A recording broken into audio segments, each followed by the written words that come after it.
એક સમયે મધ્યપ્રદેશના ગ્વાલિયર પરગણે ગામ બામરોલીનો ગિરધારી નામનો ગુર્જર સારો સત્સંગી શ્રીજી મહારાજનો મળેલો હતો.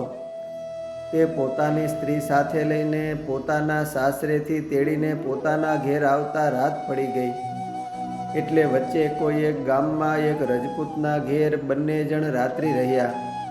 ત્યારે તે સ્ત્રીને જોઈને તે રજપૂતની નજર બગડી. પછી તે સવારે વહેલા ઉઠીને તે બે સ્ત્રી પુરુષ ચાલ્યા. ત્યારે અંધારું ઘણું જોઈને સ્ત્રી બોલી છે, હજી તો રાત્રિ વધારે છે અને તે રજપૂતની નજર મને સારી જણાતી નથી, માટે માર્ગમાં જતાં કંઈ વિઘ્ન થશે, તેથી સવાર થવા દઈને ચાલીએ, અગર કોઈક વળાવ્યો સાથે લઈને ચાલીએ એમ બોલી. પરંતુ તે બાઈની વાત નહીં માનીને તે ગિરધારી તો પોતાની હોશિયારી જણાવીને આગળ ચાલ્યો. ત્યારે તે બાઈ પણ અંતઃકરણમાં શ્રીજી મહારાજનું સ્મરણ કરતી થકી વાંસે વાંસે ચાલી. તે બેઉ ચાલતા 5 ગાંવ ગયા ત્યારે એક નદી આવી. તેમાં સ્નાન કરીને પૂજા કરીને ટીમણ કરવા બેઠા. તે સમયે પેલો રજપૂત મોટા ઘોડા ઉપર બેસીને હાથમાં મોટો ભાલો લઈને ઉતાવળો થકો આવ્યો. તેને જોઈને બાઈ તો પોતાનો ધર્મ સાચવવા માટે નદી કાંઠે આવેલ શિવજીના દેવાલયમાં પેસી ગઈ અને અંદરથી સાંકળ વાંસી દીધી. ત્યારે ગિરધારીના પાસે તે રજપૂત આવીને છાતીમાં ભાલો માર્યો. એટલે ગિરધારીએ શ્રીજી મહારાજને સંભાળતા થકા પોતાનો દેહ ત્યાં મૂકી દીધો. પછી તે રજપૂત મંદિરની સમીપે જઈને બોલ્યો છે, એ સ્ત્રી, તું બારણું ઉઘાડ, તારા પતિને તો મેં મારી નાખ્યો, તું કાંઈ ચિંતા કરીશ નહીં.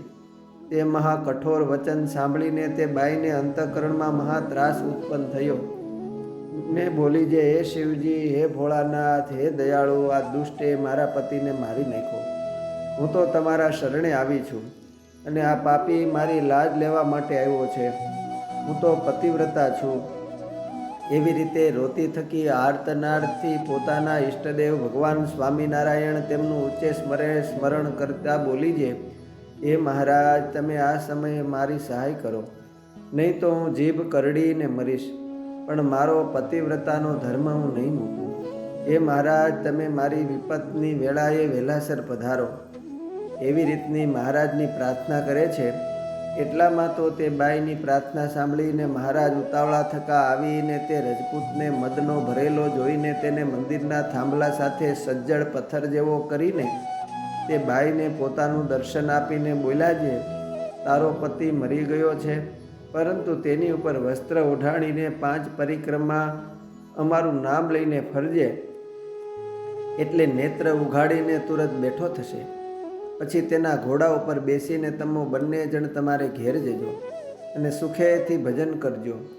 રજપૂતને તો અમોએ પથ્થર કરી નાખ્યો છે, એટલે તેનાથી કંઈ ડરશો નહીં, તેનો જીવ નીકળી ગયો છે.